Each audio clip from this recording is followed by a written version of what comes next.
Good morning बच्चों, मैं Mohammad Zahid MIPPS के यूट्यूब चैनल पे आपका स्वागत है। स्टूडेंट कक्षा 9th वाले ध्यान दें, आज हम बायोलॉजी के पादप कोशिका का एक अंग लेकर के आए हैं, जिसमें इसके पहले हमने आपको पादप कोशिका के बारे में पढ़ा दिए थे। पादप कोशिका का जैसे माइटोकॉन्ड्रिया, गाल्जी का, एंडोप्लाज्मिक रेटिकुलम, कोशिका भित्ति या सेल मेम्ब्रेन के बारे में, आदि अंगों के बारे में पढ़ा चुके हैं। और लवक के बारे में भी बता दिए थे। लवक हमने ये बताया था कि जो लवक होता है इसका खोज सर्वप्रथम हेकल नामक वैज्ञानिक ने 1865 ईस्वी में किए थे, जबकि लवक शब्द का प्रयोग सिम्पर नामक वैज्ञानिक ने 1885 ईस्वी में किए। और ये भी बताया था कि जो लवक होता है ये 3 प्रकार का होता है। जो पहला होता है क्लोरोप्लास्ट, दूसरा होता है क्रोमोप्लास्ट, तीसरा जो होता है ल्यूकोप्लास्ट के नाम से जानते हैं। तो उसके स्ट्रक्चर के बारे में भी हमने पढ़ चुका था, उसका जो फंक्शन होता है, जो कार्य होता है, उसके बारे में भी पढ़ चुका था। लेकिन आज उन दोनों यानी कि उन 3 लवकों के बारे में, यानी जो उसका पार्ट है, उनके मध्य हम डिफरेंस के बारे में पढ़ेंगे। तो जो पहला डिफरेंस है, जिसे इंग्लिश में difference between chloroplast and chromoplast कहते हैं, तो जिसे हिंदी में हरित लवक और वर्णी लवक के नाम से जानते हैं। इन दोनों के मध्य हम आज अंतर को पढ़ेंगे। तो यहाँ देखेंगे क्लोरोप्लास्ट लिखा गया है, यहाँ क्रोमोप्लास्ट लिखा गया है। इसे हरित लवक और इसे वर्णी लवक के नाम से जानते हैं। अगर क्लोरोप्लास्ट क्रोमोप्लास्ट के बीच अंतर देखा जाए तो जो पहला अंतर होता है यह हरे रंग का होता है, इसलिए इसे हरित लवक कहते हैं। यानी कि जो क्लोरोप्लास्ट होता है यह हरे रंग का होता है, इसलिए हम इसे हरित लवक के नाम से जानते हैं। और जो क्रोमोप्लास्ट होता है यह हरा भी होता है, इसके अलावा और भी इसमें रंग पाए जाते हैं, इसलिए इसे हम क्रोमोप्लास्ट कहते हैं। और रंग का मतलब और पिगमेंट का मतलब, जैसे इसमें एंथ्रोसाइनिन भी पाया जाता है, ज़ैंथोफिल भी पाया जाता है, कैरोटीन पाया जाता है, जो पुष्पों को अलग अलग रंग, फलों को अलग अलग रंग और उसमें पाए जाने वाले जो सीड होते हैं वो अलग अलग रंग में परिवर्तित हो जाते हैं। दूसरा अगर डिफरेंस देखा जाए तो इसमें प्रमुख वर्णक जो होता है क्लोरोफिल होता है।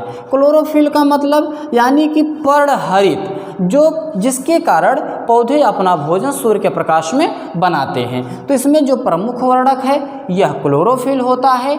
और अन्य वर्णक जैसे कैरोटीन के प्रभाव को छिपा देता है। मतलब यानी कि जो क्लोरोफिल होता है इतना सक्रिय होता है, इतना एक्टिव होता है, तो कैरोटीन और ज़ैंथोफिल, एंथ्रोसाइनिन जो अन्य प्रकार के पिगमेंट पाए जाते हैं उनके प्रभाव को ढक लेता है और अपने प्रभाव को दिखाना शुरू कर देता है। अगर क्रोमोप्लास्ट में देखा जाए तो इसका जो प्रमुख वर्णक होता है कैरोटीन होता है, वह ज़ैंथोफिल होता है, एंथ्रोसाइनिन होता है, जो पुष्पों को, फलों को, सीडों को रंग प्रदान करता है। जैसे कैरोटीन हो गया ये नारंगी रंग के लिए होता है, ज़ैंथोफिल हो गया ये पीले रंग के लिए होता है। इसके अलावा एक होता है एंथ्रोसाइनिन, जो एंथ्रोसाइनिन होता है ये लाल रंग और बैंगनी रंग के लिए होता है, जो पुष्पों को अलग अलग प्रकार के रंग को प्रदान करता है, फलों को अलग अलग प्रकार के रंगों को प्रदान करता है। अगर क्लोरोप्लास्ट का तीसरा डिफरेंस देखा जाए तो यह प्रकाश संश्लेषण का प्रमुख केंद्र होता है। यानी कि प्रकाश संश्लेषण की क्रिया जो होती है ये क्लोरोप्लास्ट से होती है, इसलिए इसे प्रकाश संश्लेषण का प्रमुख केंद्र कहा जाता है। और क्रोमोप्लास्ट का तीसरा डिफरेंस देखा जाए क्लोरोप्लास्ट के अपेक्षा तो इसमें पुष्प को कई रंग होने के कारण कीटों को अपनी ओर आकर्षित करते हैं। यानी कि जो ये कैरोटीन, ज़ैंथोफिल, एंथ्रोसाइनिन होते हैं ये पुष्पों को अलग अलग प्रकार के रंग प्रदान करते हैं, तो जो छोटे छोटे कीट होते हैं पुष्पों की ओर आकर्षित होते हैं। और आकर्षित होने के कारण जो मेल का या फिर जो नर जननांग होता है परागकोश में स्थित परागकण को वो कीट मादा जननांग के वर्तिकाग्र तक पहुंचाते हैं, इसलिए इसे कीट परागण के नाम से भी जानते हैं। तो कीट को आकर्षित होना पुष्प के लिए, तो यानी परागण की क्रिया को क्या करते हैं, ये सहायता करते हैं। तो यानी कि जब पुष्प रंगदार होते हैं तो जो कीट होते हैं इनके तरफ आकर्षित होते हैं, जिसके कारण जो परागकण होते हैं नर जननांग से मादा जननांग तक पहुँचते हैं।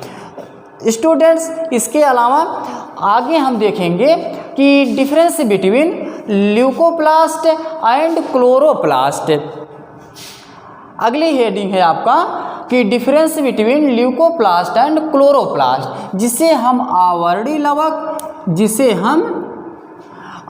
लवक और हरित लवक के नाम से जानते हैं। तो आवर्णी लवक और हरित लवक के बीच में क्या अंतर होते हैं उसके बारे में पढ़ेंगे।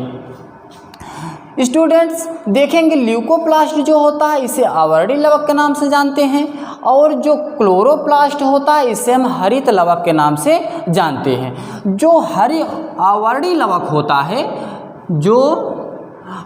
लवक होता है यह रंगहीन होता है, यानी कि इसमें कोई रंग नहीं पाया जाता है। लेकिन जो हरित लवक होता है यह हरे रंग का होता है, तो इसलिए इसे हम हरित लवक के नाम से जानते हैं। अगर दूसरा डिफरेंस देखा जाए क्लोरोप्लास्ट में, तो ल्यूकोप्लास्ट के अंतर्गत देखेंगे तो इसमें क्लोरोफिल के अलावा कोई अन्य रंग नहीं पाया जाता है।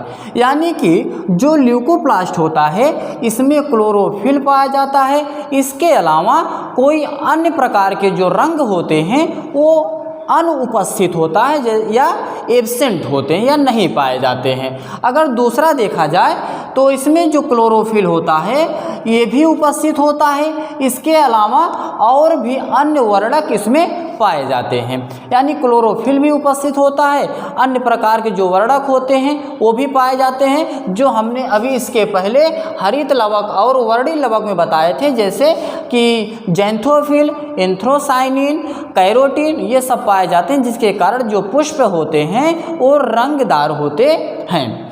अगर तीसरा कैरेक्टर देखा जाए, तीसरा लक्षण देखा जाए दोनों में या फिर तीसरा अंतर देखा जाए, तो यह पौधे के छिपे हुए भागों में पाया जाता है। यानी कि जो ल्यूकोप्लास्ट होता है पौधों के उन भागों में पाए जाते हैं जो छुपे हुए होते हैं। तो पौधे का छुपा हुआ भाग जैसे जो ज़मीन की सतह के नीचे उपस्थित होते हैं उसमें ये पाए जाते हैं। और जो ये क्लोरोप्लास्ट होता है यह पत्तियों के या फिर हरे भागों में पाए जाते हैं, यानी कि पत्तियां जो हरी होती हैं इसी के कारण होती हैं, यानी कि उसमें क्लोरोप्लास्ट उपस्थित है, इसके कारण हरे हैं। तो क्लोरोप्लास्ट जो होते हैं उसके ग्रेनम में क्लोरोफिल पाया जाता है, जिसके कारण सहायता से सूर्य के प्रकाश में भोजन बनाते हैं। तो ये डिफरेंस हो गया। और अगर अगला डिफरेंस देखा जाए तो जो ल्यूकोप्लास्ट होता है यह भोज्य पदार्थ को इकट्ठा करता है, यानी कि जो जब सूर्य के प्रकाश से भोजन बन जाता है पौधों में तो ल्यूकोप्लास्ट जो होता है उस भोजन को स्टोर करता है, इकट्ठा करता है। तो इसका जो चौथा अंतर होता है, इसका काम जो होता है भोज्य पदार्थों का संचय करना, इकट्ठा करना या कलेक्ट करना होता है। लेकिन जो क्लोरोप्लास्ट होता है इसका जो काम होता है, यहाँ देखेंगे, जबकि इसका काम प्रकाश संश्लेषण के द्वारा भोजन का निर्माण करना, यानी कि जो क्लोरोप्लास्ट होता है ये प्रकाश संश्लेषण में अपना भोजन बनाता है या फिर भोजन का निर्माण करता है, और निर्माण करने के बाद ये ल्यूकोप्लास्ट को ट्रांसफ़र कर देता है, ये भोज्य पदार्थ को क्या कर लेता है, इकट्ठा कर लेता है। अगर नेक्स्ट देखा जाए तो जो ल्यूकोप्लास्ट होता है इसका आकार जो होता है यह गोलाकार हो सकता है और अंडाकार हो सकता है, बेलनाकार भी हो सकता है। लेकिन जो क्लोरोप्लास्ट होता है यह डिस्क के आकार के या फिर अन्य कई प्रकार के या फिर अन्य आकार के हो सकते हैं। स्टूडेंट्स यहाँ देखेंगे नीचे की ओर जो ल्यूकोप्लास्ट होता है ये 3 प्रकार के होता है, क्योंकि ये रंगहीन होता है, ये भोजन इकट्ठा करने की इसमें एक कैपेसिटी पाई जाती है, क्षमता पाई जाती है, इसलिए ल्यूकोप्लास्ट को काइंड ऑफ 3 टाइप्स यानी 3 भागों में बांटा गया है, जिसे हम एमाइलोप्लास्ट, इलायोप्लास्ट और प्रोटीनोप्लास्ट के नाम से जानते हैं। यहाँ थोड़ा सा देखेंगे, जो एमाइलोप्लास्ट होता है ये भोजन को मंड के रूप में भंडारित करता है, यानी कि एमाइलोप्लास्ट जो होता है ये भोज्य पदार्थ को मंड के रूप में संचित करता है। और जैसे गेहूं हो गया, मक्का हो गया और आलू हो गया, तो उसमें मंड की उपस्थिति पाई जाती है, तो उसमें जो ल्यूकोप्लास्ट होता है वो भोजन को क्या करता है, उसमें उपस्थित एमाइलोप्लास्ट ये भोज्य पदार्थ को मंड के रूप में इकट्ठा कर लेता है, संचित करता है। आगे देखेंगे जो इलायोप्लास्ट है, जो इलायोप्लास्ट होता है ये भोज्य पदार्थ को वसा के रूप में संचित करता है। नेक्स्ट जो होता है प्रोटीनोप्लास्ट, ये भोज्य पदार्थ को प्रोटीनों के रूप में संचित करता है। यहाँ उदाहरण देखेंगे इलायोप्लास्ट में, जो इलायोप्लास्ट होता है ये भोज्य पदार्थों किसके रूप में संचित करता है, वसा के रूप में संचित करता है। जैसे तिलहन हो गया और नारियल हो गया, तो उसमें जो इकट्ठा होता है वो इलायोप्लास्ट में क्या करता है, भोज्य पदार्थों को संचित करता है या इकट्ठा करता है। लेकिन जो प्रोटीनोप्लास्ट होता है ये अधिकतर दालों में पाया जाता है, या फिर एक बीजपत्री जो होते हैं उसमें भोज्य पदार्थों को इकट्ठा करता है, और करता किसको है, ये प्रोटीनों को इकट्ठा करता है। बंद कर दीजिए।